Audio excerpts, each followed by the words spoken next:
Good night and welcome to Mindful Live 445. I am your co-host, Nathan Springer, joined by the beautiful host. And what is your name, host?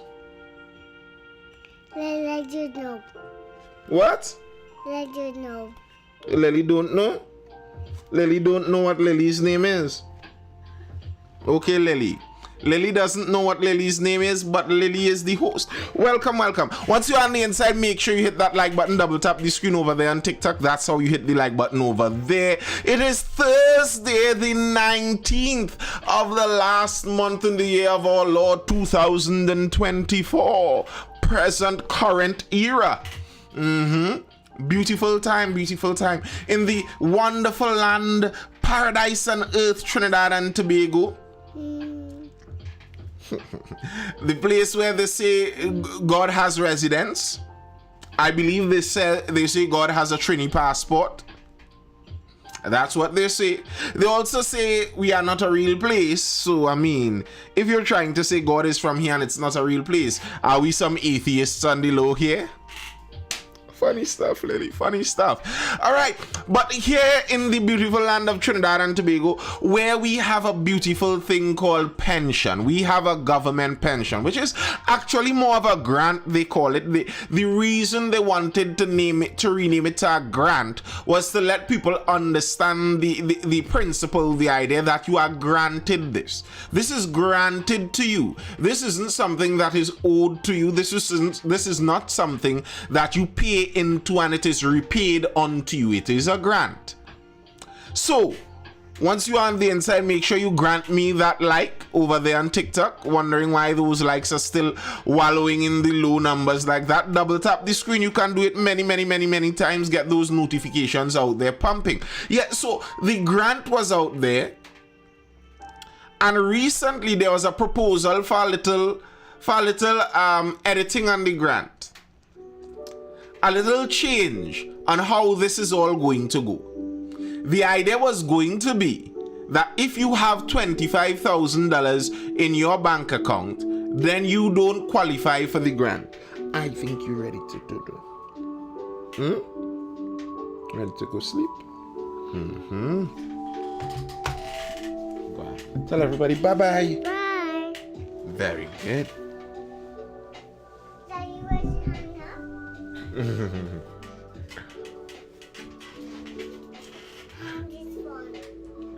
All right. So the grant, it owed very well is $25 on $100 for years. My grant. I don't know which 25 and 100 they're taking from you for the grant. The taxes that they take are general taxes. The grant that they give isn't a paid into grant. Like the NIS is a paid into pension. Your NIS pension is owed to you because you pay in to the National Insurance Scheme, and that scheme is supposed to pay out to you when you reach a certain age. Now the reality is, even in that NIS scheme, the scheme is scheming, and it seems like the scheme may not be scheming when millennials reach to the age where we would like to be repaid for all that scheming. I feel like the scheme may not be scheming the same anymore. That's why I keep telling you all, go out there and make the babies. The problem is the babies, really and truly. There aren't enough people in the following generations to keep repaying.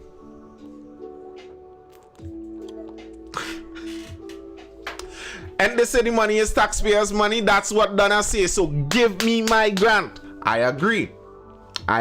Listen, I believe the PNM intentionally plan on losing this election. It honestly, Umar, I am wondering. Because a move like this is an election losing move. If you want to lose an election, play around with the old people. Any country in the world, play around with the old people and you'd lose that election. Old people vote. They are the people that vote. So play around with their money and watch you lose it. And the thing is, the number they chose, I know very likely we'd never really get down to the details of this, but I would really like to know who chose that number. $25,000. is not a very large amount of money. You know what kind of amazes me? Disgusts me too, but amazes me at the same time? That some of these parliamentarians are the same people that in one breath would tell you that $25,000 is no money. That's why they need 3 times that amount per month for them to just live. They would argue that to you, you know. Their salary is supposed to be on the rise to somewhere around those kind of numbers.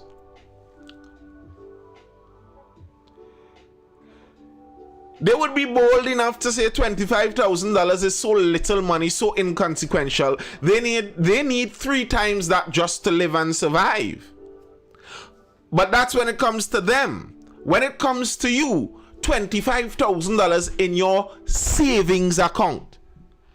This is supposed to be the money to your name. All the cents you have to your name is 1/3 of their monthly salary, and they find that is too much for you to have in your bank account.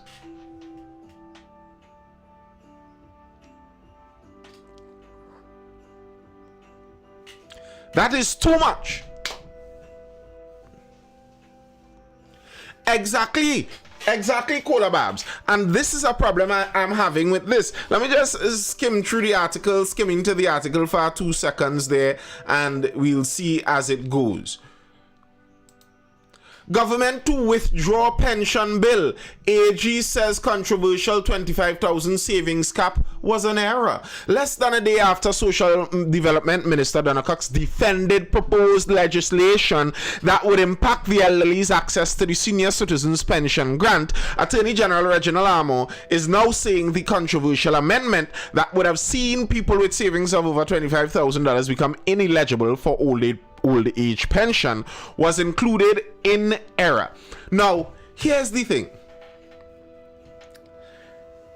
Our social development minister defended this already. So, for me, it's one of 2 things I'm seeing here. It's either this is actually the social minister's plan, the social development minister's plan, and she was the one who wanted to perpetuate this on the country, and her fellow compatriots in her party said, no, we aren't going down that road. Either that's it, she wanted, boss, either she wanted to do that plan and the rest of her party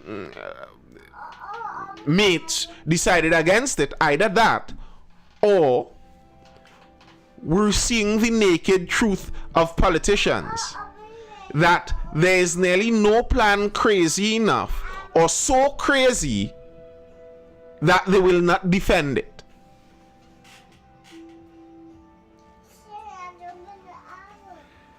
A political party could come out with nearly any policy, and the average politician would figure out a way to defend it.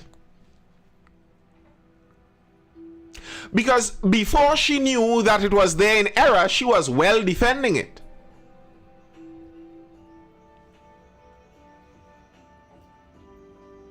Darius, stop with your greediness. People out here talking information and you come here talking about food every day. Stop it. You're already overweight. We need to bring back fat shaming in this place, you know.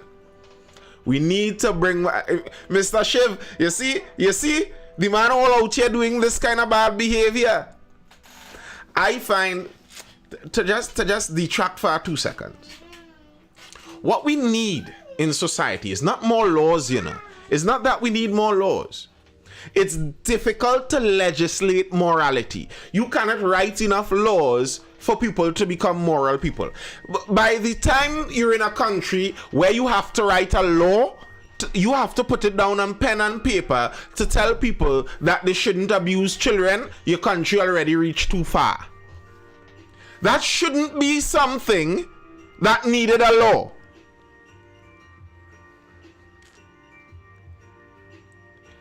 Kolabab says, when is elections? PNM need to go ASAP. Elections is next year.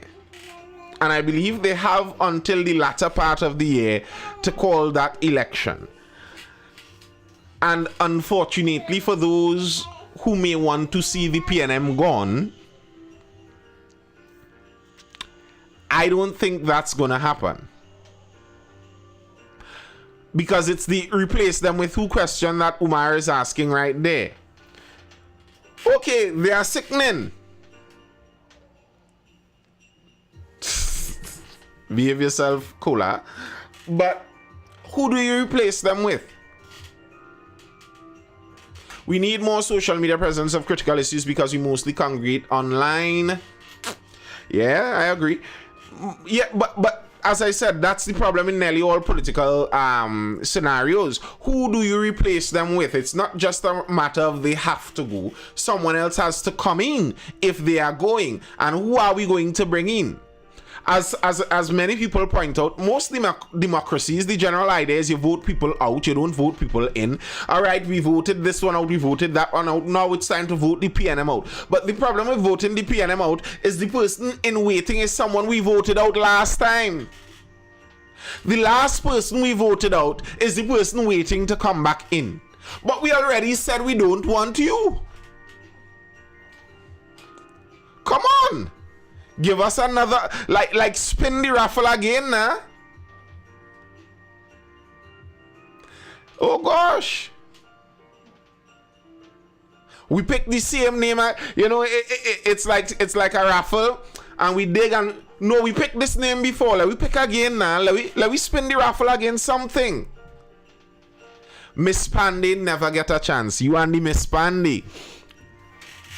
Miss Pandy is free to go up for a chance, but I don't see how in 1 year time she's going to make it. Good night, Jonte. I don't see how Miss Pandy is going to make it in 1 year time. She already isn't very much in the public consciousness. The only thing, let me not say the only, but the main thing she really has going for her is the nostalgia and name recognition of her father. But in terms of herself, what is her claim to social credence? I don't know. Being new blood, well, that's not necessarily a positive thing in my book, you know. As wary as I am of the old blood, I am not the kind of person to just assume that new blood is automatically going to be better. I am not buying that assumption. New blood isn't automatically something in the positive column for me. New blood is just a reality. You are new blood, grand. We ask for something new, but then saying the new too new, what we really want.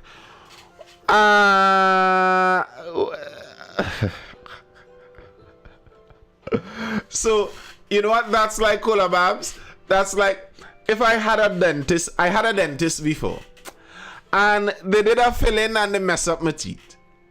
They messing up my mouth, man. So I want a new dentist.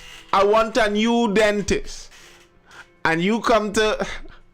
I remember a certain name that was a dental technician up inside Shogunas for a while. And you come to send me by some Venezuelan person running a dental operation out of their apartment kitchen and telling me, well, you wanted a new dentist. You can't say that this one too new. They so new they started last week. Come now, man. Take a little try now. Do a cleaning. No.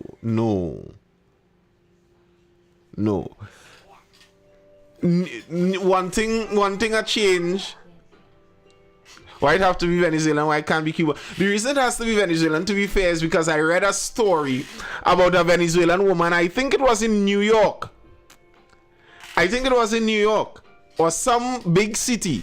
I think it was an illegal immigrant too, running a makeshift dental operation out of their kitchen with the utensils and their kitchen sink next to the garbage. So in a sense, what we really want, then we have to settle for the lesser of two evils.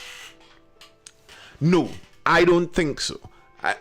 That's not what I'm saying, at least. That's not what I am saying. Tell me, do you that I will, if no...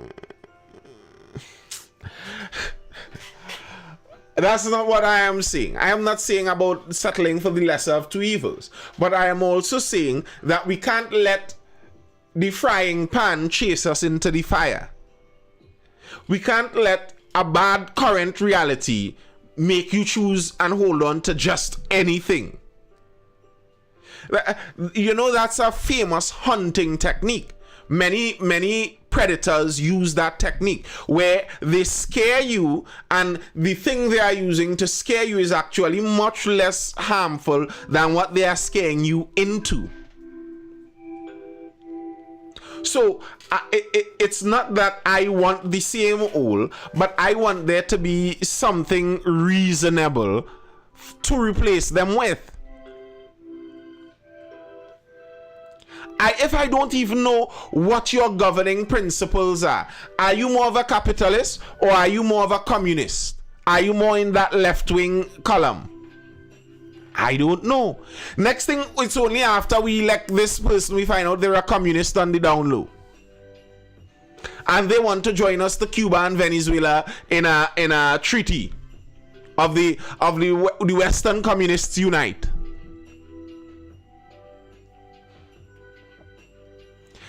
Kola says, listen, once PNM gone, I will take it from there. This is one of the bridge and getting there scenarios. I don't agree. And I really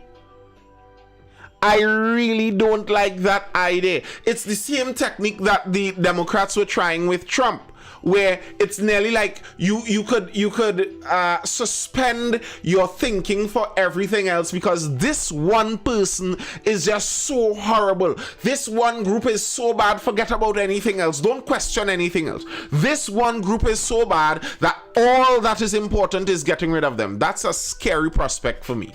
That's a scary prospect. Who knew PNM would have been like this when they voted? I am not surprised by anything the PNM did. Nothing the PNM did surprised me. The closure of Petrotrin wasn't a surprise. The increased crime wasn't a surprise. I don't know what PNM could have done there that was a surprise to me. Nothing they did was out of the generous modus operandi of PNM. Them increasing the taxes on online goods, no surprise there, right along with what they commonly do.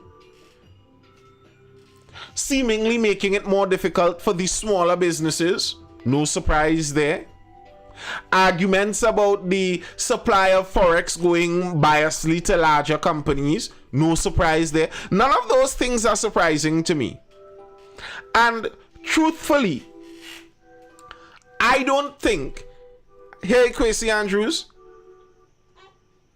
truthfully, I am not sure, even if you could have lined up all the transgressions of this PNM government and given them to the voting public back in 2015 when they were trying to get rid of Kamala Prasad-Bisesa and her horde of merry men. You could have told them all of that back in 2015 and I think they may have still voted for the PNM. So that's what I'm saying come 2025, where I am right now leaning on the side that I believe the PNM will win. Not about who I want to win or who I wish would win, but I believe the PNM would win because that other group was already selected against. PNM always has this idea that the small man must remain small man. I think PNM's idea is nearly aristocratic in a sense where they understand that they are the group that has the expertise to really run this country. They know how to get Trinidad and Tobago to the place it's supposed to be. And we of the People's National Movement, we are the party that was engineered and created with the mandate and mission of running this country into utopia. No other group can run the country like the PNM. I taking bets on their loss. All right. Okay. We'll see how the unity goes, because for sure they're not losing to an individual party, and we'll see if or how the unity goes if it's unifying. Failed State Paradise G says, I was now coming to that, Umar. I was now coming to that, Umar. I don't think we know precisely what a failed state is. I have lots of criticisms for Trinidad and Tobago and how we run things, but we aren't in that failed state area quite yet. PNM always rigs elections, but our elections could turn out like Venezuela even if we rebel. What time we join in the convo?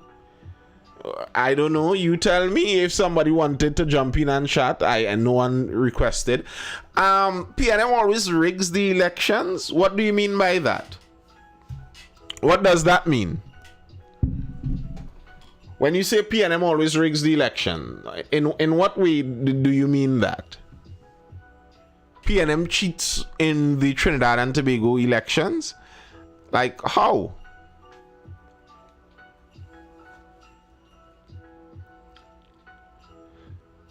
And what do they do to rig that?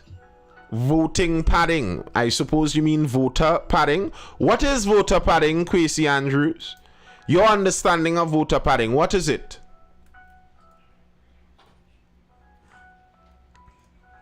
What do you think it is? And how pray tell is the PNM doing it? You want me to get locked up, Paradise G. James says. Where's the request to join? It's supposed to be right down there at the bottom of the screen. You wouldn't get locked up for saying what you believe. If you believe that the PNM is stealing elections, that's an opinion, and the PNM is an organization. You can say your opinion on an organization. You believe they are stealing elections. How do you believe that is happening? I believe, and this is my opinion, PNM supporters' main problem with UNC is the assumed racism. And what do you believe UNC supporters' main problem with PNM is? I agree with you, by the way. I agree with you. The assumed racism is 100% the problem.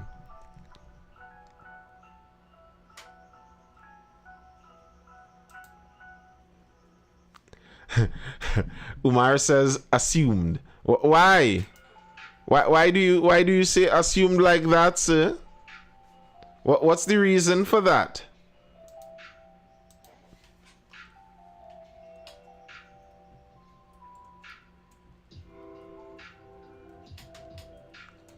Do you think it's not assumed? What racism? Diego Martin gated communities mixed and doing just fine, living in harmony.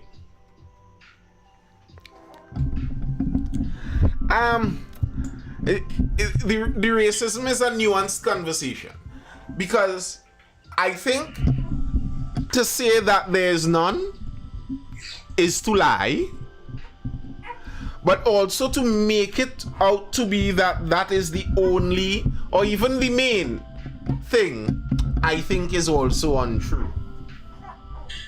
I can't speak for racism within the party, because I never did. But I can speak for racism with the supporters, and it is not hidden.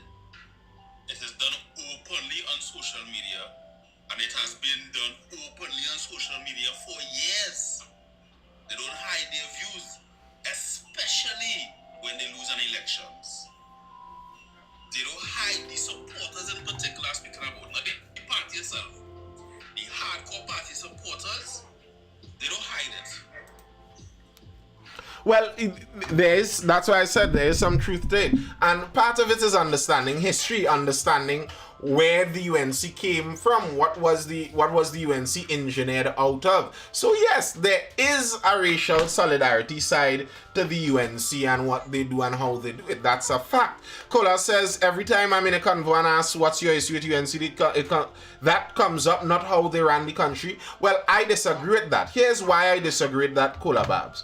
Because in 2010, many people were willing to bypass that assumed racism and choose the group because the group had many different sides that seemed to balance that. I spoke about that the last time I was in a live where there was Makandal Daga, the Black Rights Movement guy. He was part of the People's Partnership. Him and Njak, the guys with the fists. I think their symbol was a black fist too. National Joint Action Committee. That was part of the partnership. And still, come 2015, the people that chose them in 2010 kicked them out. Those people who kicked them out in 2015, that voted for them in droves in 2010, did not kick them out because of assumed racism. That's a convenient talking point that the politicians use to banter with each other. But it wasn't on the racism angle.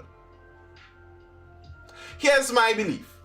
That you're saying racism works, the assumed racism works against UNC more.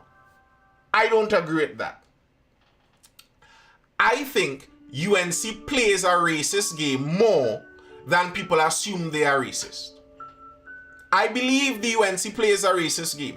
You listen to the talking points, you listen to how they do what they do, and they play a racial game, obviously. And the problem with that is there aren't enough people on your racial group to win elections. And that's why the UNC has never won an election on their own. And that problem is in the very inception and genesis of the UNC. It was created as a labor party for the cane sugar workers. And because of that, it came out as such a party would come out. And I often like to point out in these lives that in my view, from my observations, it's not that both parties in Trinidad are on that racial head. No. The UNC is much more on a racial battle. The PNM isn't. They are on a class battle. And that makes for a weird dichotomy in the country where one party seems to be fighting on that racial line, one party seems to be fighting on that class line, and then both of those are commingled and mixed up. So it's why you would end up with strange things. It's why you'd end up with strange things like people accusing the UNC of having all the big money. Them Indian have all the money, you know, them have all the money. But yet, there's an undertone of the PNM feel they better than us. And the PNM are the 1%ers. It's nearly strange to me when I hear people like Prasad Bisesa talk about 1%ers. As if she isn't one. Yeah, because they try to make the 1%ers about the Syrians alone. Mm-hmm. That's not the case. Right? No, let me ask, this is a logical question. Mm-hmm. How many former MPs or senators from the People's Partnership currently have some sort of matters before the court, some sort of allegation behind them, and yet still sitting in Parliament and will run in the next elections? Quite a few. So then the integrity isn't there. So yeah, you're asking the population to put people into office that has no integrity, or the integrity is under question. Bro, something, Kola, if you're asking for 3 reasons and those, I could give you many. I live in Couva North. Our former MP, a nice lady, UNC, well, that should go without saying, Couva North. Nice lady, doing little work and things, seems like she's trying to do some work in the community. She starts to make a fuss about the number of whorehouses. You all heard what I said, right? The number of houses where they rent out garden tools. She made some kind of innuendos in the accusations that the UNC itself seem to be protecting these people. When she trying to get things done, to get these buildings out of her community, because if you're living in Couva North, you know Couva North have a few of those buildings. She's trying, and listen, I understood the lady's frustration. How are you trying to tell me this place is a hotel? They can't pick up the hotel and run away in the bush and hide it. This is here every night, whole night. And you mean to tell me nobody could bust them and know what they're doing? Give me a break. Not literally. You might have to go there for that. Sorry. Anyway, so Tanti making a fuss.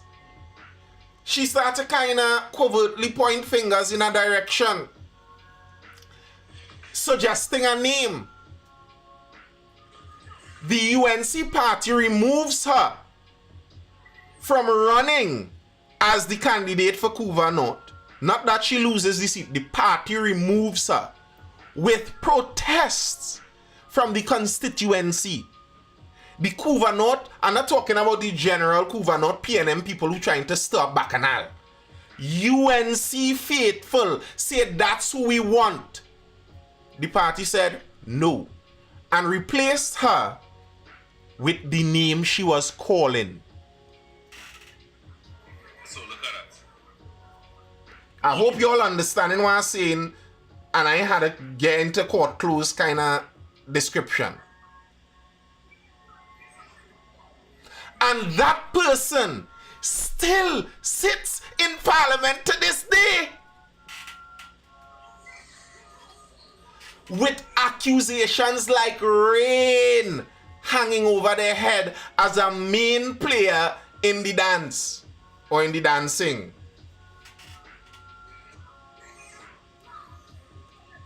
Right. So how are they a viable option? For a change of administration, how are they a viable option? You see when they decide, you know what? Maybe in this whole thing, the whole level of people collecting money, the pension don't secure. Get rid of all of them and get some fresh people with some ideas that can actually come on our platform and say, this is what I want to do, XYZ, XYZ, XYZ. This is our plan to go forward with it. Instead of coming on our platform and it's back at and lacquery. Not enough for me to not vote for them, vote them in. Trump have 30 something. Come now, cola barbs. Trump 30. Like, we have to be reasonable with these things. Trump's 30 something felonies are from one case where they were trying to prosecute him, and they basically took the stamp, his signature, the letterhead, the main body of it is one document basically, and they took everything in the document and stretch it out to 30 felonies and try and charge him with it, and the whole thing fall through. He might actually be vindicated of that entire thing because it seemed obviously to be politically designed. That's not what we're talking about here. We're not talking about a he say, she say. Like, okay, fine, I'll take that for Dr. Munilal. My boy Dr. Muni. I'll take that because he says basically it's a he say, she say thing. Right now there's some bacchanal going on with the EMBD allegations that more money exchange hands than was supposed to exchange hands, and people pay out people and da real billions jump up and all of this. Accusations are out there. It's a he said, she said. Dr. Munilal is alleging that the PNM is on a witch hunt for him, and that's what's going on here. There's, I mean, if you read the facts of the case, there are some things that obviously raise your eyebrows. Like, I mean, how are you giving out a contract on the day you're looking to leave power? How do you do that? But okay, I'll take that. That's political, that's in the political free. I'm not talking about political free collabs. And this is the same thing I was warning about earlier, where we are so riled up on getting rid. This person's so evil and we literally choose Satan or Shaitan, Umar. We literally will vote the devil in because somebody chain us up. that person really so scary. No, that should never be the thing. You should always have your blinders off and looking clearly in all directions. Yes, I understand. That is a lion. I understand that lion wants to eat me. But if I go into the water, there are 5 sharks waiting on me in the water.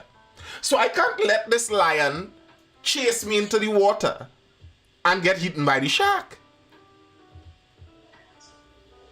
That can't be it.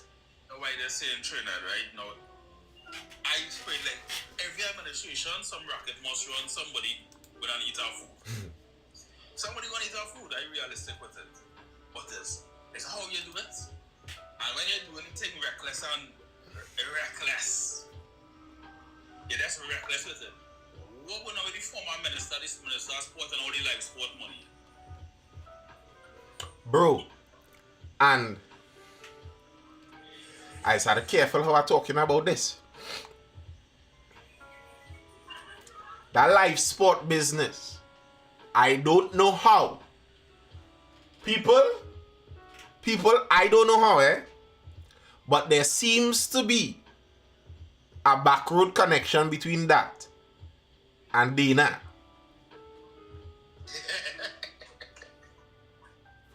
I don't know the backroads. I wasn't there. But our top prosecutor was murdered under these people's charge. And these people still hold positions of power. So, listen, this isn't... I could get what you're saying there, Nicola Babs. I voted PNM and will never again. Who choose to vote for them, I cool with that too. I very well understand what you're saying there. I could get somebody saying I will never vote for PNM, and that's fine. I could even get you voting for UNC, and I'm not holding that against anybody voting for you. You choose, you vote your thing. What I am saying here is that you aren't going to scare me out of the pot into a fire, or vice versa. Out of the fire into a pot might be better.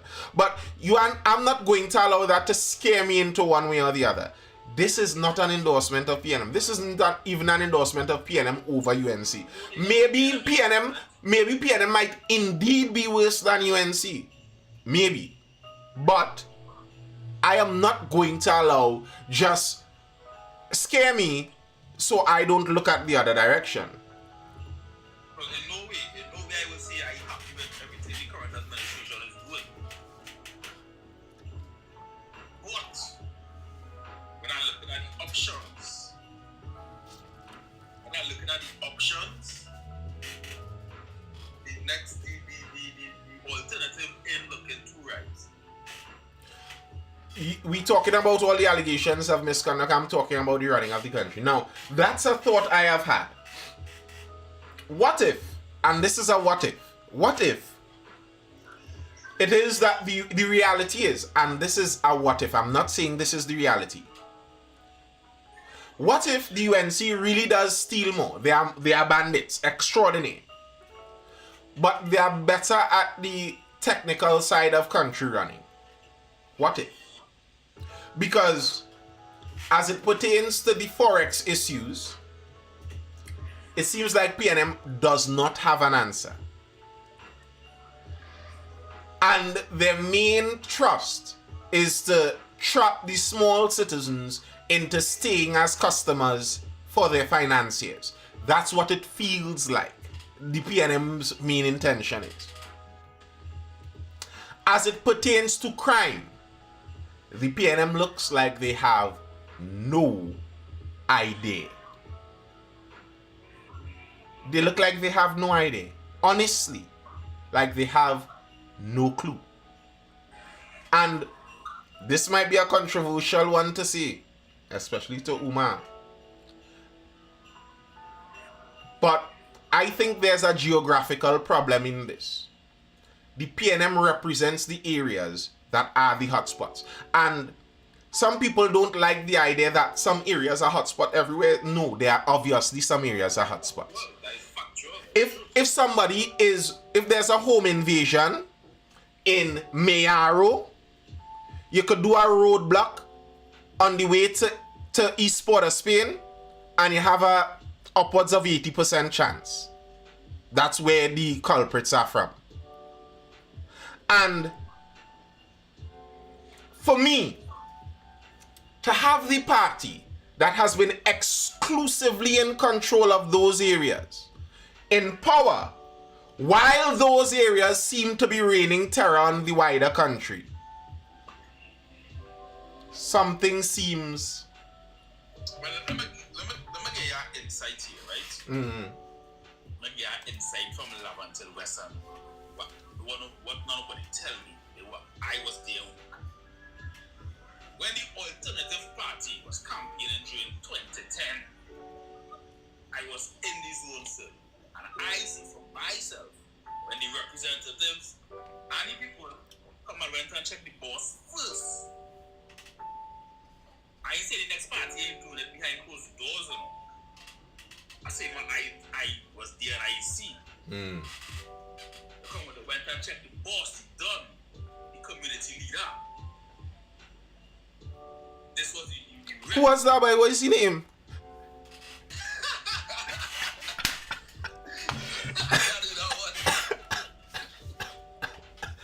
So both of them playing the game. 100%. And the truth is, And say, listen, let's have a present community leader from within the zone who have a contract with millions in garbage collection. He had that contract at one point. There's facts of collecting millions of dollars. The politicians dealing with them on both sides of the fence. correct. I don't doubt that. Uncle Yasin used to tell us this long time. Uncle Yasin been telling the entire country this a long time. Both parties deal in the underworld, especially around the election time. That's no surprise. I remember reading an article right here on this live where guys with big names are on permanent salaried positions in malls owned by the government. A community leader is a director of a mall. That's how it's going. Remember a couple of years ago, a councillor get killed in Belmont. Mm-hmm. A PNM councillor. And that's what I mean. If the PNM, because I understand some level of like local government and the politics. The reality is, for the PNM to have been in control for so long in those areas, the PNM has machinery down to the fine fingernails in most of those areas. The PNM as a party, as an organization, would know the structure of all the gangs in all those areas. They would know the lieutenant's name, they would know the boss name, they would know the real boss name, they would know the financier that backs them, they would know the businesses that they are allied with. The PNM would. And then for those same areas to be the places giving the most trouble, it kind of makes me wonder if the PNM has real intention of solving those issues. Beside building basketball courts and holding tournaments and... Them thing and doing nothing. Not a thing. Because the fellas who are... This shouldn't even be needed to say, especially not to someone who may live in those areas. But it's not like 90% of the young men are in this, you know. 90% of the young men are not. Always a minority. And the same 90% that are not, when you build the basketball court, it's that 90% that are going to play. Them fellas was never in anything anyway. So, I mean, great, they have somewhere to play now. But that not stopping the 10%. The 10% will use the court to deal. Let me get you a good reference point when it comes to that, right? A couple of months ago, it had a Lieutenant Gonzalez and linked to the hospital and a man. Yeah. Hospital, right? One of the youth men who get slayed that shooting. The circle he was playing football with is people he literally grew up with. Across road neighbors are talking about. right? That youth was looking to go medical school. He wasn't in no gang activity, no kind of criminal activity. These is people he grew up with, like you grew up with neighbors like brothers. Playing football in the schoolyard, in the primary schoolyard.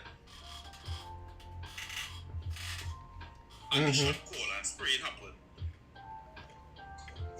Because he is friends with the minority.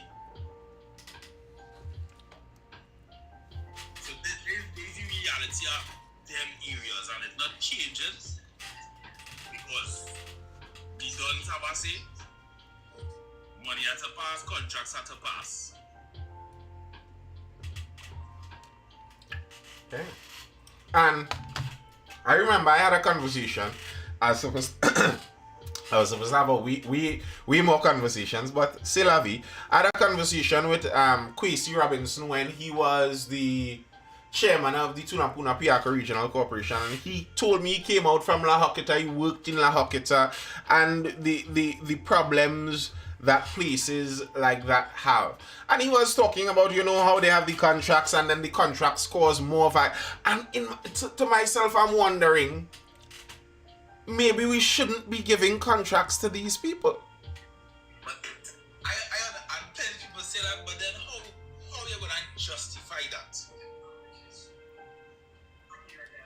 Because they're criminals. And you don't want crime to fester. Alright, because listen to this, right? When I was doing my contracts, I was doing with what they would call criminals. I'm being real, right? I'm being real. I wasn't involved in no activities, but that was my circle. I'm being real. Mm-hmm. And watch, man. We don't have no criminal history, no record. We are associated with the people and them. We have a business, we go and get work. We get any work done. Right? So now, see to take our position where we not getting and get certain people no state jobs. How you fighting that discrimination case when somebody pay you in court? Well, you see, this is again why I say it makes me suspect the PNM, because I don't think these things even need to be outright like that. Does everyone who applies for a contract get the contract? No, you don't. And especially if they don't want you to, they figure out a million different ways to not give it to you. When the contract the fact that the contract goes to those people in the first place is already corruption. Because most of those people don't qualify for the contracts. I do contracting. I'm not guessing. Yeah, I know the flick with that. Many of them don't qualify for the contracts. The reason they got it in the first place was already bubble. So it's not hard to just not direct the money in those directions. But it's true. It's true the contracts does cause violence in plenty cases. Yes, it does. It's truth. It seems Violence. no contracts cause violence too, because then they have to get it out the mud. But that violence at least isn't facilitated and backed by big bucks. True. You could suffocate it a bit. I think you could, but I think they don't want to. But they tried it. They did try it. For how long? What somebody could do now is register a company on somebody else's name. Men know the loopholes are plenty. Men have businesses and tending and the company not on their name, but it's their business. But here what I'm saying, Umar, this is what I mean about putting the blame and pointing the finger at the PNM. Because the PNM knows that. They know Sandra is Boy sister.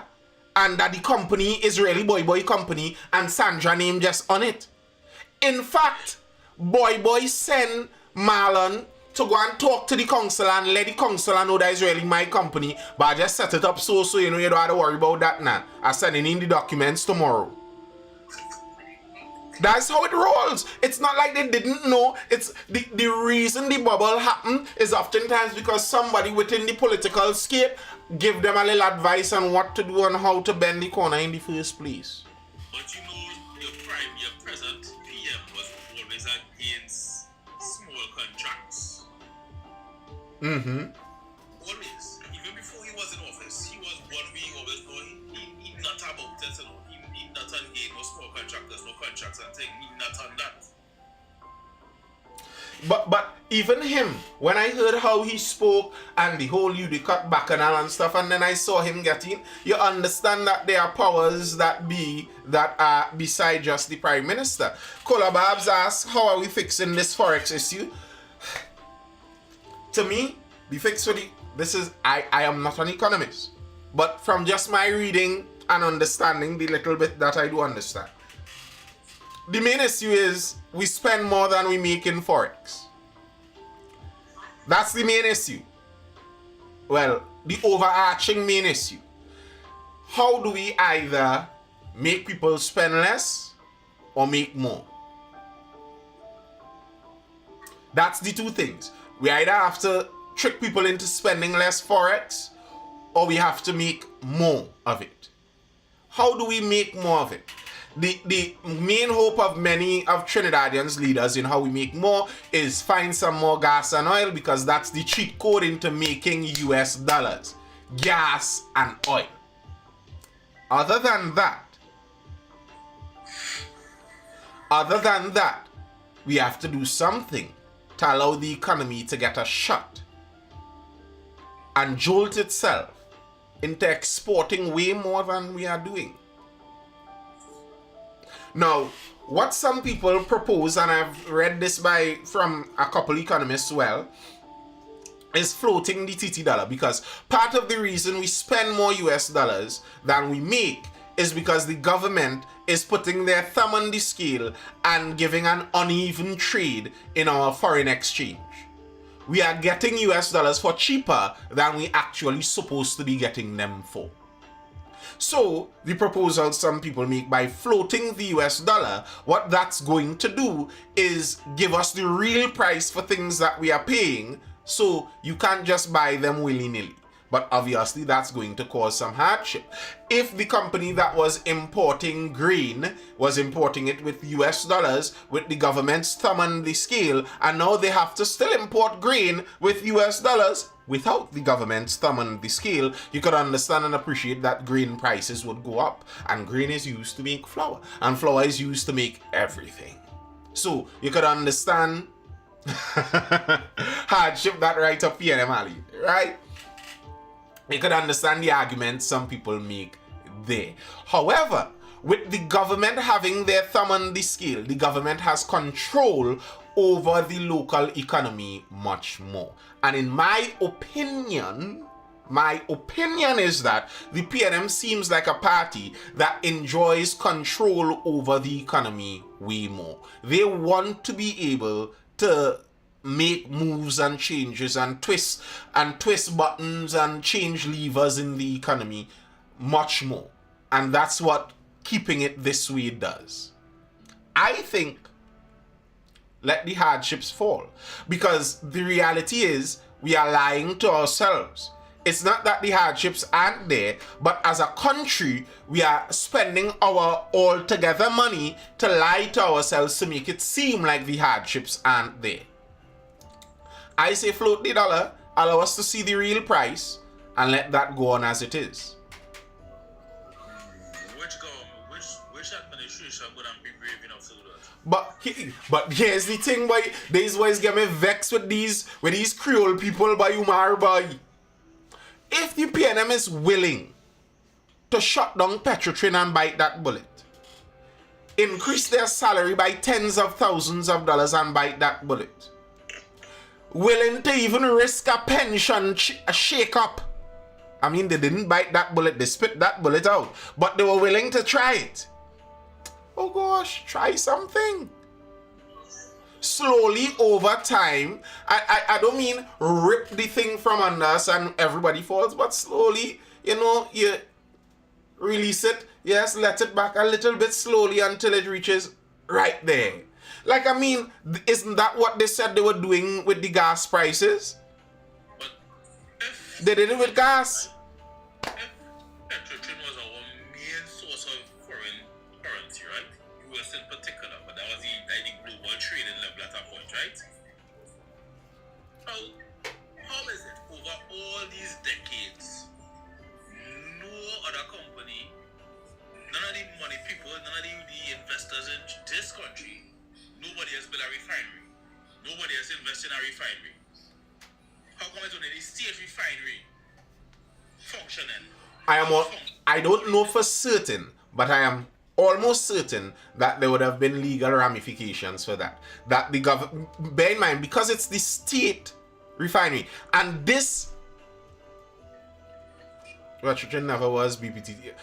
This is the problem with the government in business nearly in and of itself. But once the state gets in there, they could write laws, make policy, engineer the entire thing that it basically only functions with a one refinery kind of business model. And that's pretty much what was done. Bear in mind, our country was created and engineered and designed to function just like that. One main business. Colonial countries, cash crop, sugar, cotton, oil. So our country, we are already accustomed to that kind of functioning, so it just flowed right in. It have other deals they don't want us to know about. What do you mean other deals? Petrotrin never was. We get majority of our forex from BPTT.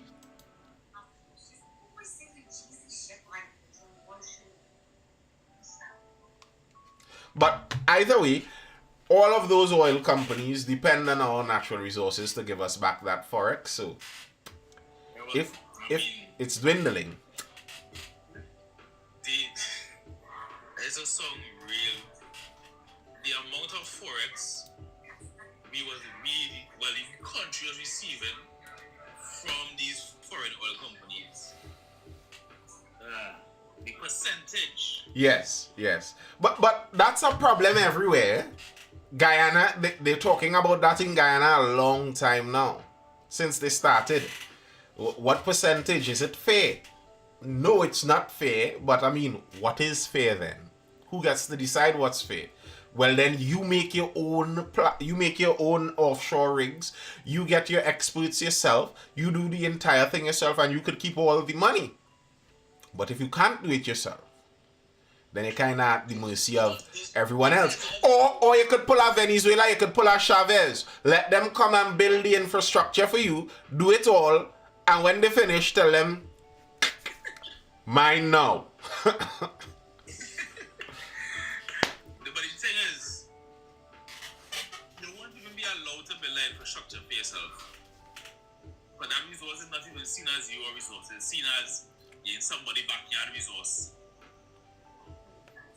Right? That just facts. If for somehow some miracle happen and somebody decide, you know what, I want to invest in petrotrin and back the refinery, seeing that the administration is stating by when they say 2027 or 2028,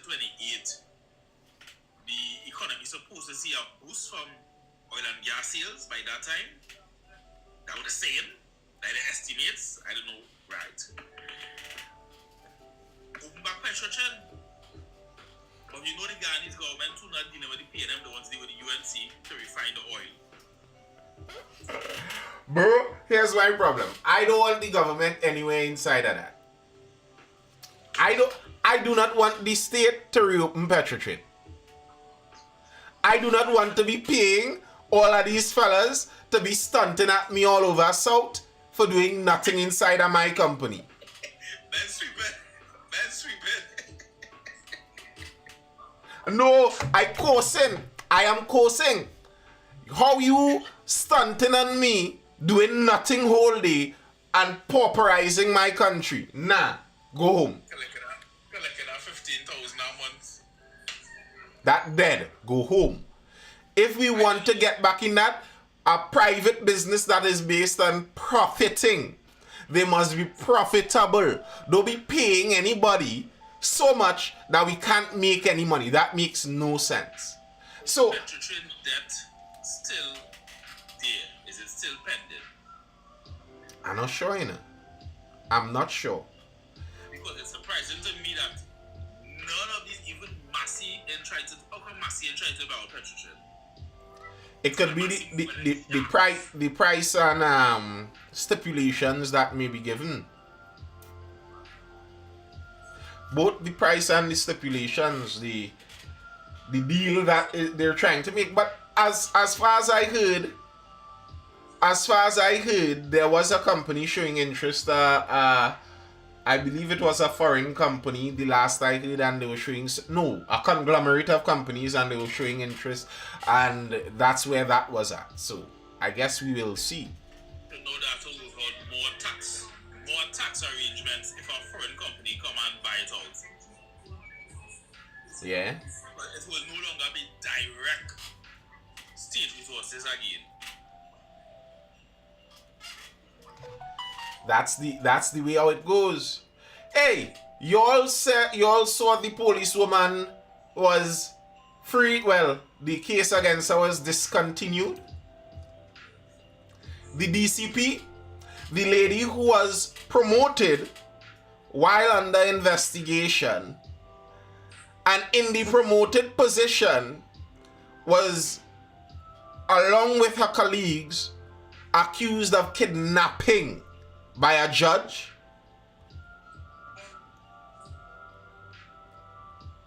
What? But you don't know this, boy? What?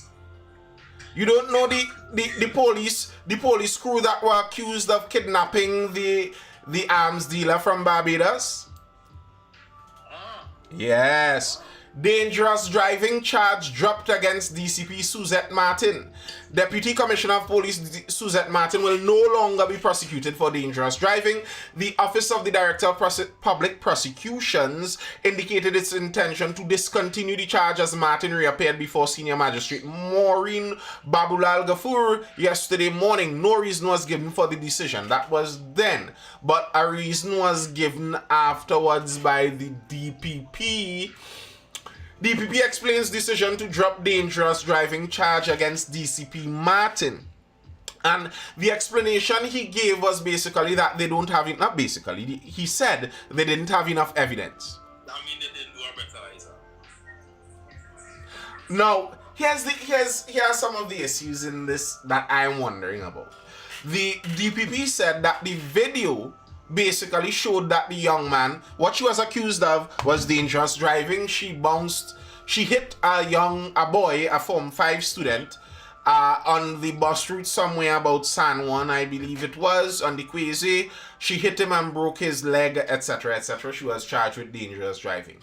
The DPP is saying now that the video seems to show the boy jumped out from behind some cars suddenly, and it's a hard case to prove now. But here's the thing I'm wondering about. The DPP was the one who advised that charges be laid in the first place. And charges weren't laid the same day of. Charges were laid something like a couple weeks later.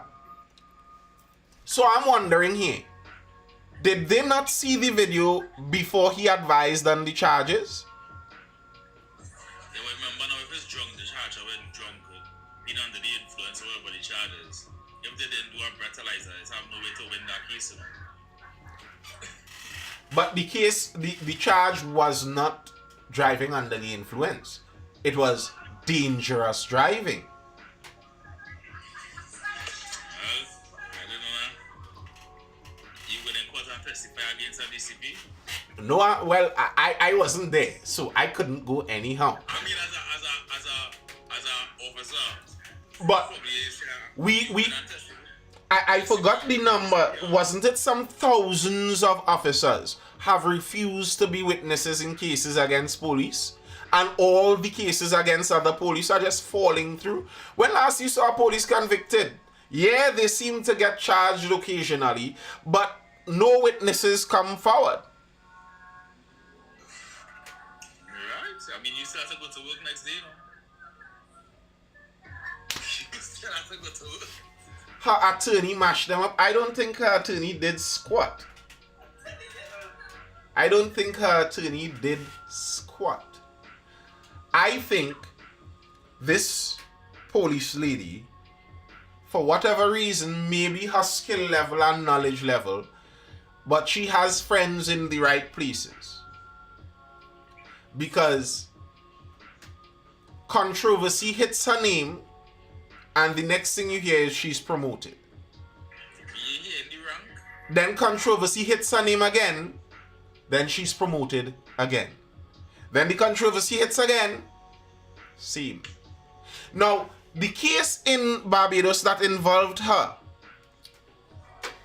the political directorate pulled themselves out of it and basically said the police did this on their own.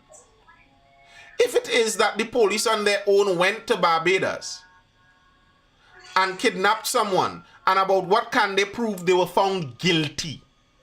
The judge found them guilty. About what can they prove? But nothing came of it. Listen, I need to listen. Listen, right before you go there, you know our commissioner is right now in contempt, well, by her actions in contempt of court in probably 3 or 4 cases. Yeah, but she clearly don't care about that. Whatever. You think it's about the lawyer mash them up and what they could prove. No, that's not it. We are much more on that realm with the police. It's much more Banana Republic than that. It's not that the lawyers were so good. It's not that they hired the best attorneys. No. It's much more primitive than that. Nah, yeah. Them people could dig up some dudes. And let you know, hey, watch man. Relax. But as for the kidnapping thing, listen, the state put on a little James Bond, a little Mission Impossible move in Barbados, wherever to make a move. That's how the one that what's I know it on. That's how the bearing. Yes, it was found guilty, but it was appealed. Okay, do you think after they use out all the appeals that some punishment is going to come out of this? And you do understand that it's a decision to appeal. Cola Babs, I hope you have court closed for that accusation, eh? I hope you have court closed, because just as you're talking about find guilty, what criminal offense was that man found guilty of? Pray tell, what was the criminal offense that he was found guilty of? Or is it just that we must take the police's word for it now? So when it's the police, we have to find evidence before we could think, and them lawyers go mash people up. But when it's regular citizens, is that man was a criminal and why they do that? I didn't even know was our one police who called Lasha. She's a bulldog. She's a bulldog. She ain't playing for losses at all. And it was a James Bond move they pulled down, because even Barbados had to apologize and said this was wrong. We weren't supposed to do this like this. Yes, he was an arms dealer, a legal arms dealer that has been selling weapons to the police service and the military. Police service and military for decades. Barbados police help him? No. Or help them? Yes. Which was against their own law, and they apologized to him for it. The Barbados police. Did you follow this case? Yes, he was found in possession of weapons, all of which they had to return to him because it was not found to be a criminal offense.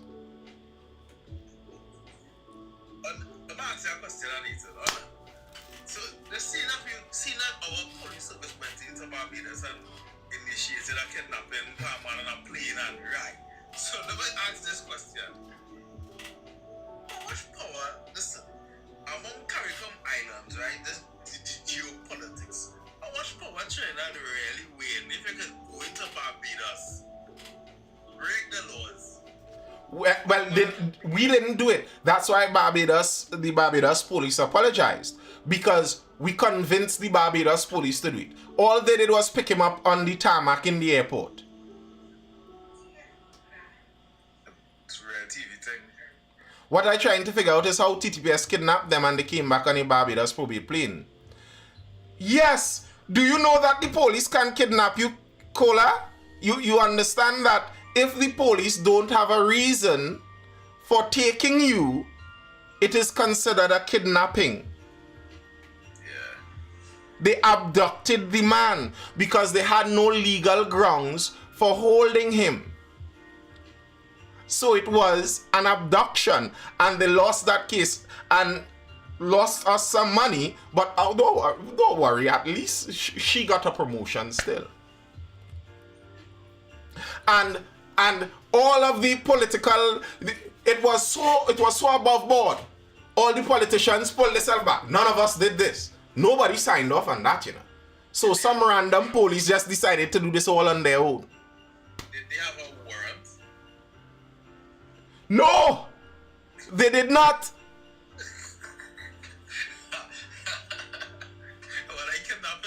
It's kidnapping. And the problem with the thing the Barbados police got tied up in is they got correspondence from Trinidad police telling them a person of interest is there. So the Barbados police, thinking Trinidad police not on no kidnapping vibes, took their word for it, not knowing that these Trini police doing what they want out here.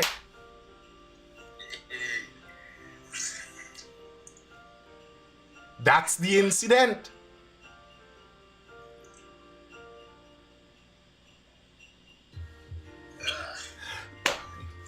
I don't understand, Kola, I don't understand what you're trying to do here.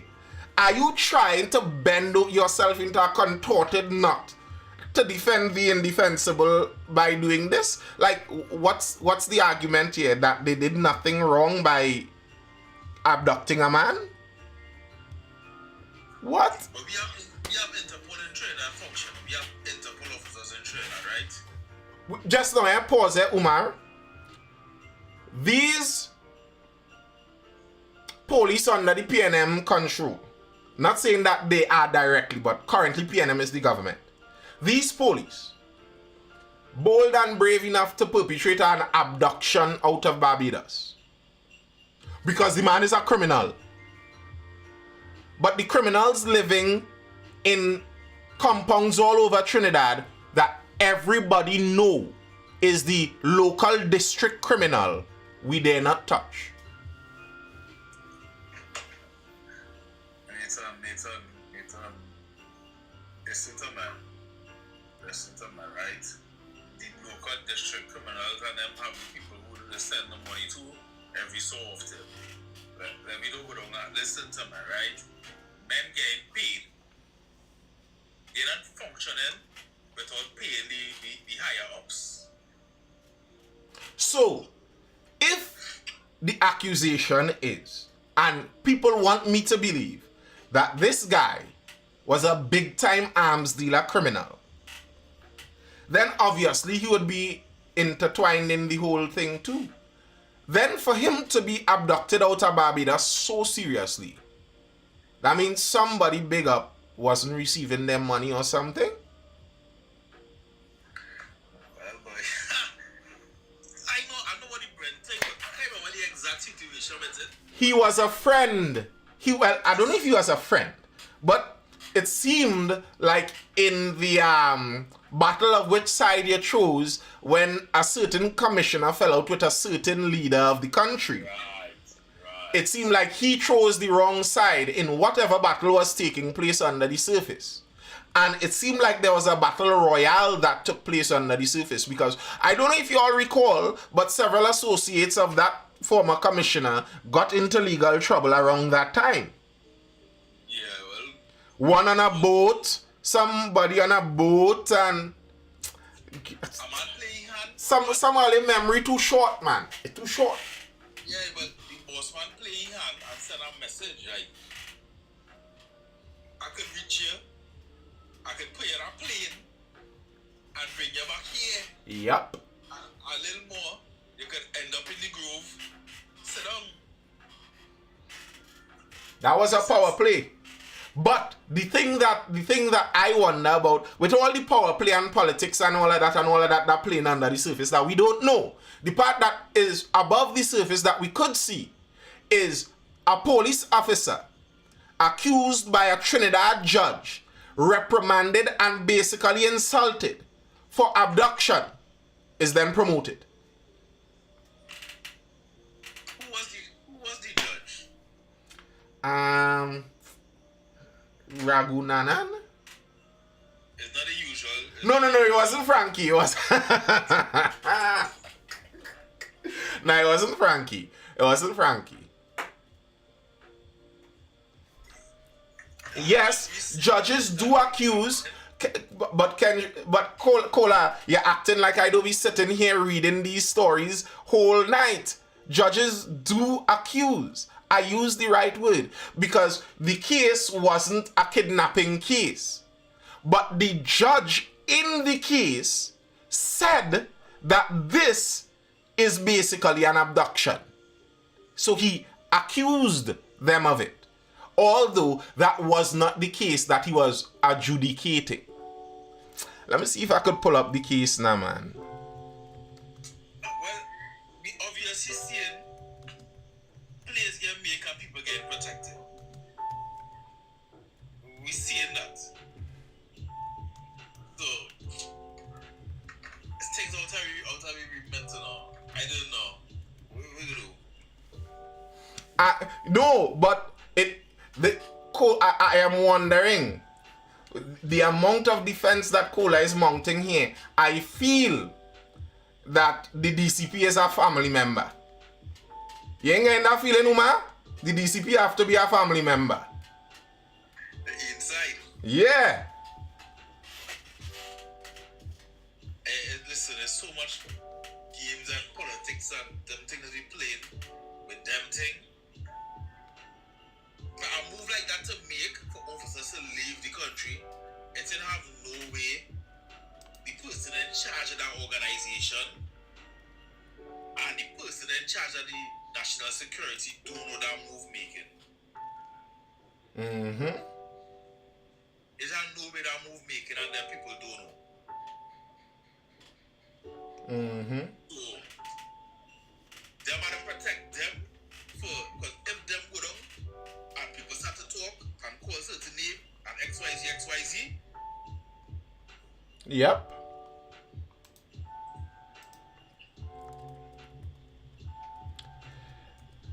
That entire exercise was coordinated by CARICOM. No, it was not. Come on, Kola Babs, keep up with the news. That was the problem, that there was no CARICOM coordination. It was coordinated only by the TTPS, while they were supposed to get CARICOM coordination. If they did get the CARICOM coordination, the CARICOM coordinator distanced themselves. Because no coordinator came up to fess up. They said, we alone did this. So people were asking, how did you get a CARICOM plane without CARICOM coordination? It's a mystery up until now.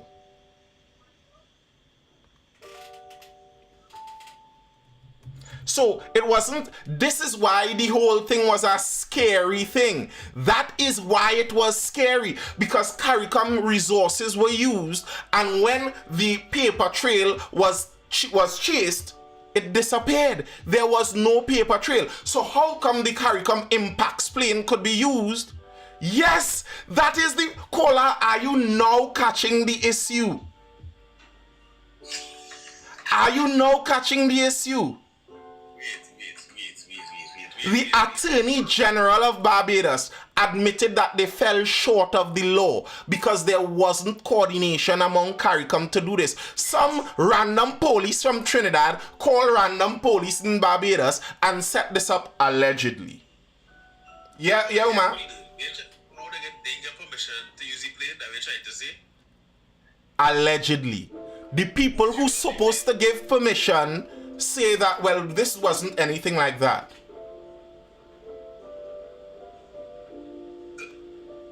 Listen, and I just have a cover going on there. They put up a Gestapo who vandalized that. Right, you can't tell me they get permission to use a whole plane.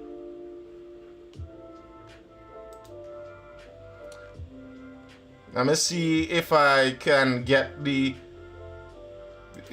what the judge said. So you said that it's really true. So if they can make a move like that to go quite Barbados, so they really can't hold men right here. They really can't hold men right here, boy. Nah, man. Better managed by the private jet. And I have a jet to use.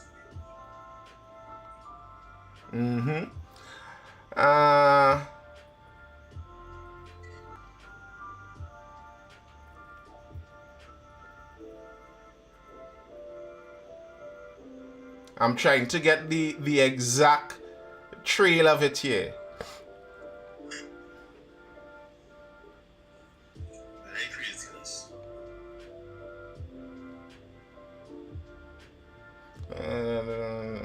Return to the university of my best.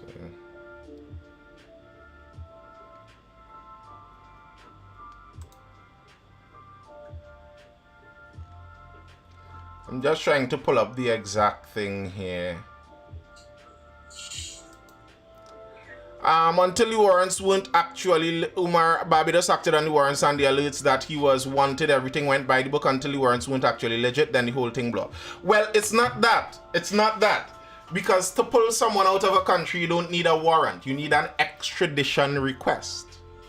Because they have to be extradited. And the warrants proved to not actually have on it what they accused them of. So they got some fly-by-night warrants that had one thing on it. Then they called Barbados and told Barbados that he's wanted for guns and ammunition, but that's not what the warrant said. And then a warrant isn't what is required to get someone on a plane. You need an extradition request. Yeah. So, to take him, put him on a plane, and carry him somewhere he does not want to go when you don't have legal permission to do it is by very definition an abduction. By very definition. That man went on our post mission, yes? Justice Rampersad ruled that he was unlawfully abducted in Barbados. That's what the judge ruled. He was unlawfully abducted in Barbados. Do we have an extradition treaty with her? Yes, of course we do. And of course, yes, he did. ASAP Timmy. Of course he did. Of course. And he's going to eat some food off of that. Because they don't have a leg to stand on. And the fact that they're going to appeal this all the way to the Privy Council to give their friends and lawyers a bigger money boost while they don't have a leg to stand on is interesting. But what going on with the CCG? What going on with that?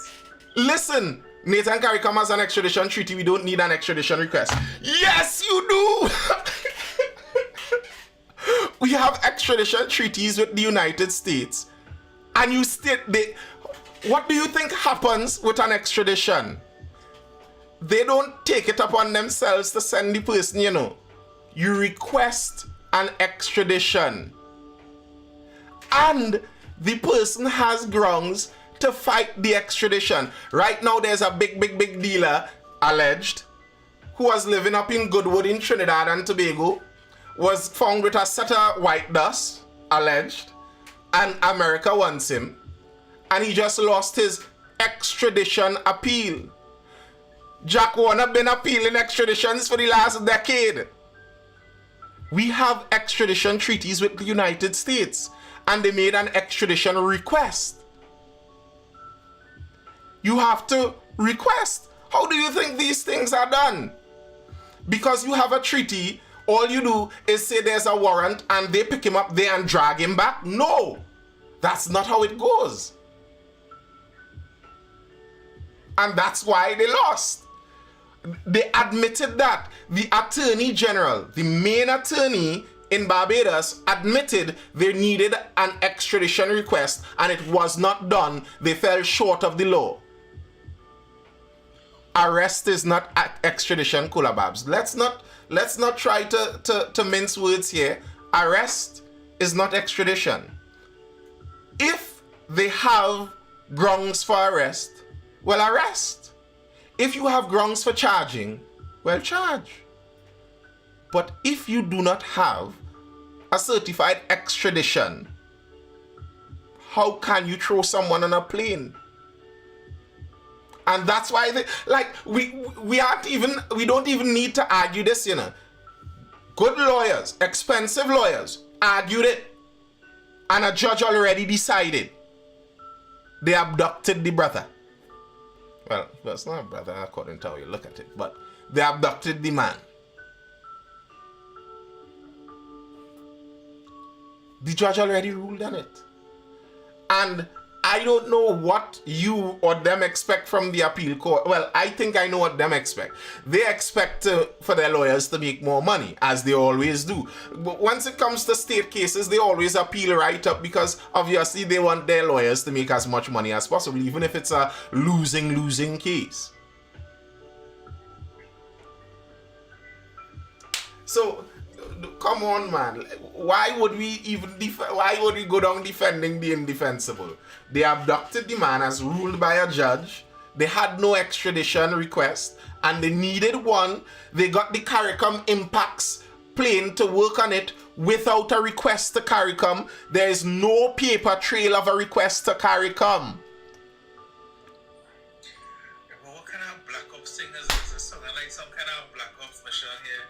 And that's why I think, this is my opinion, that's why I think Homegirl Police Lady is in such good books. Because she stood there and took all the tatter that hit the fan and spray back, all sprayed on her. Everybody know her name and her picture, and people, you know, Trini is nasty on the pictures and the looks and all that. She take all of that. I am confident she did not do that on her own instruction, nor any of the police, because it wasn't only her involved. But I am confident they didn't do that on their own instruction. I don't think they had a personal vendetta against the guy. The people who seemed to have the vendetta against the guy said they had nothing to do with it. They didn't even know. Oh, halo over their heads. You take one for the team. You take one for the team. That's how it go. You worry yourself, you take the case, let it ride out, we go deal with it. You don't worry yourself, wash your mouth. And, well, they took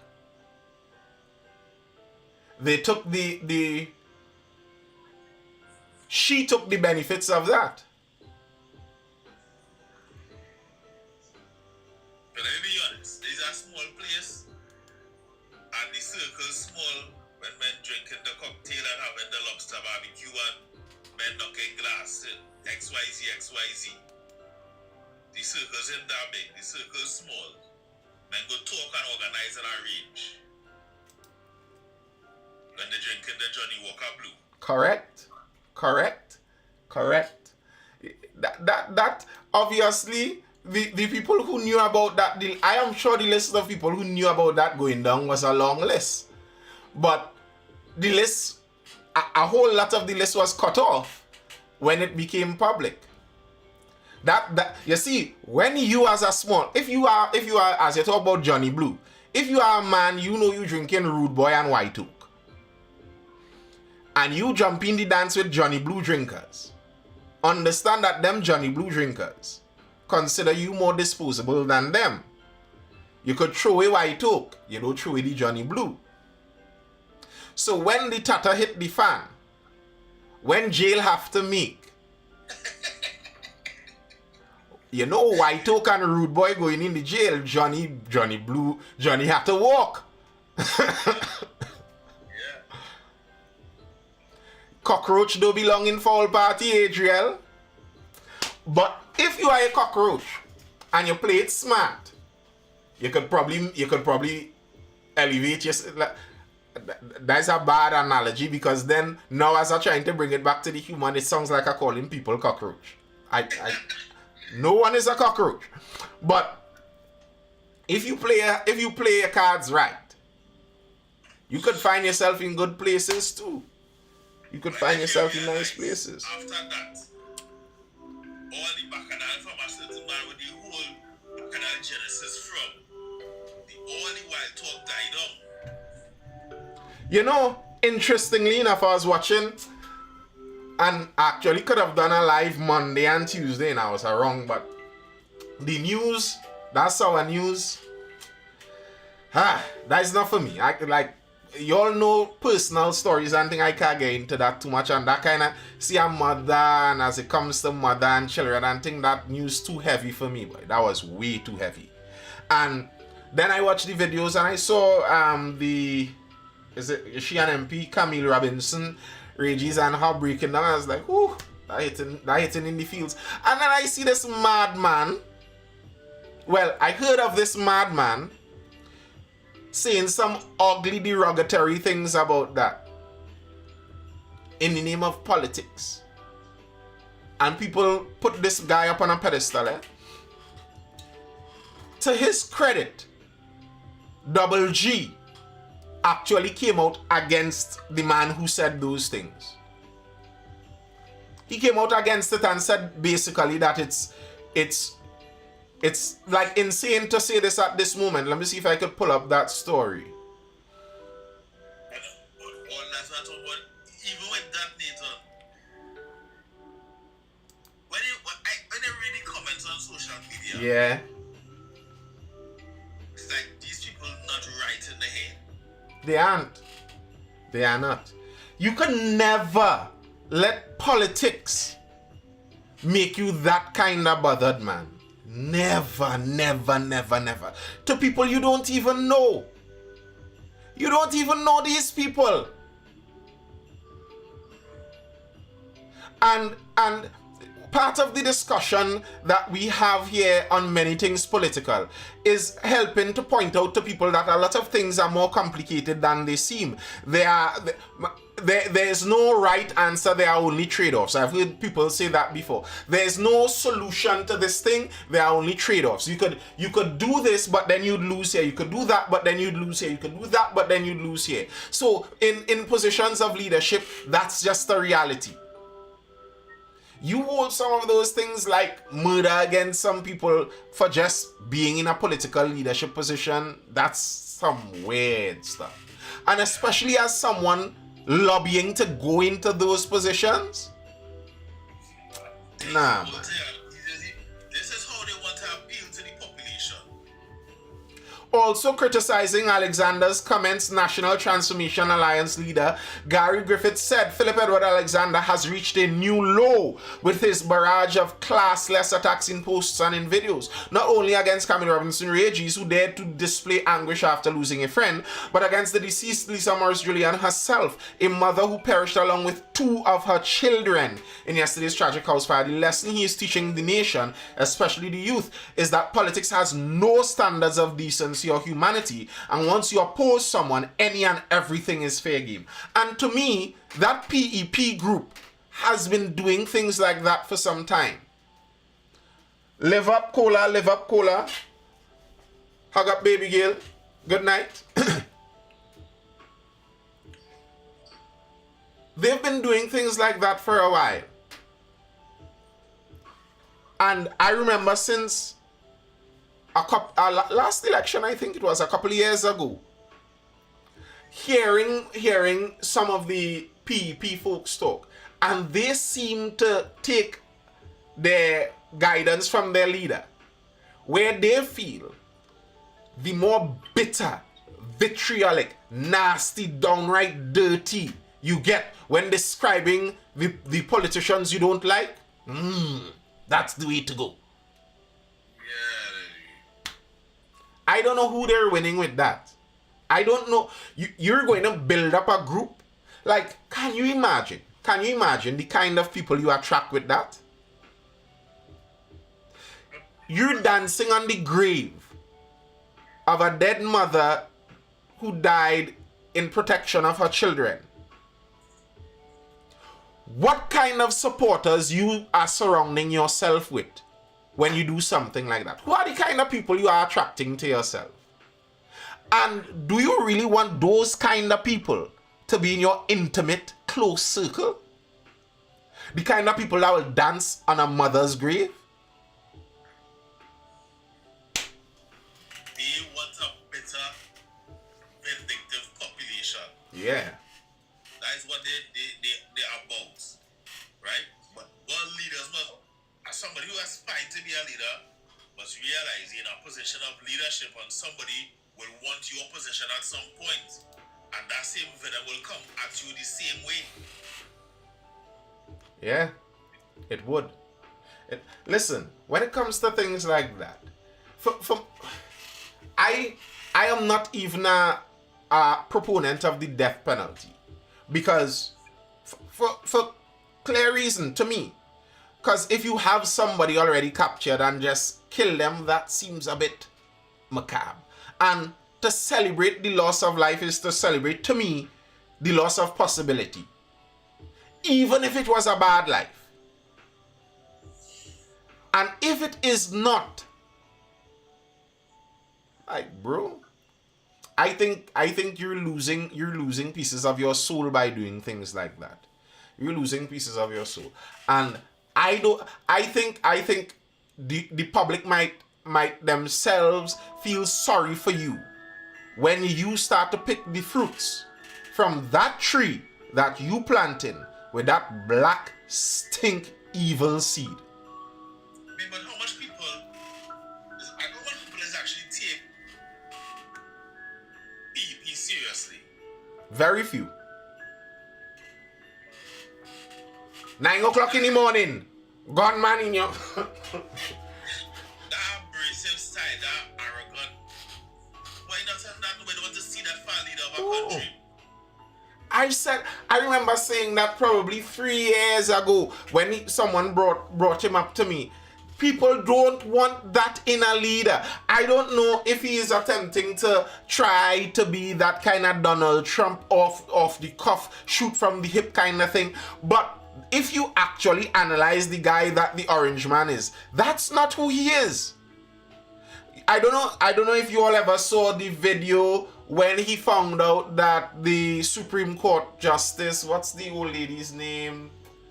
Ruth Bader Ginsburg. When she died and they asked him about it and he was like, oh my, that's really bad news. I didn't even know. Like, death is something we all must face. Why would you, man? Like to me, as I said, those stories, I'm not even interested too much in talking about some of those stories because of, to me, how heavy and personal stories like those are. To take a personal, heavy story, not only make it a discussion topic, but lambast, nah, man, nah. I could never. Who raised y'all? Where your mother? Where your father? Somebody, not you, somebody need to find your mother and beat her. Because she was supposed to beat you to make sure you don't turn out like that. Sure. Yeah, boy. That is it for me there, people, on that note. A win is a win for them fellas, and that is a win in them fellas' book. I could never be a win. Never. You know, that honestly upsets me. I don't know if you all can tell, but it honestly, like, affects me on an emotional level. Alright, I hope you were educated, informed, or entertained. This has been the Mindful Live. Anything to say before we dive out there, Umar? Man, I just saw people know. Don't take cheat up. Just because you want to get a certain man out of office. That man don't say he's running again. Right? He ain't pension to collect. He got to go. Don't take that cheat up. Think before you vote. Well said. All right, people. This has been the Mindful Live. I will not be here tomorrow. But we're working. We're here. I'll be here again. We aren't closed off for the year yet. We'll be here again maybe Friday, maybe next week, Monday. Until then, people, hold it down, stay well. Go over to YouTube, Nathan Spring over there on YouTube. If you are viewing this on YouTube right now, I hope you are subscribed. If you listen all this time and you're not subscribed, that's strange. Hit that subscribe button. Hit the like button, drop a comment, tell me what you think. Until next time, people, peace out. I'm gone. Bye. Stay good. Go marry somebody, child, and make babies. We need to populate the planet. We have to pay pension. We need pension. We need pension, people. Make the babies. Marry the people children first.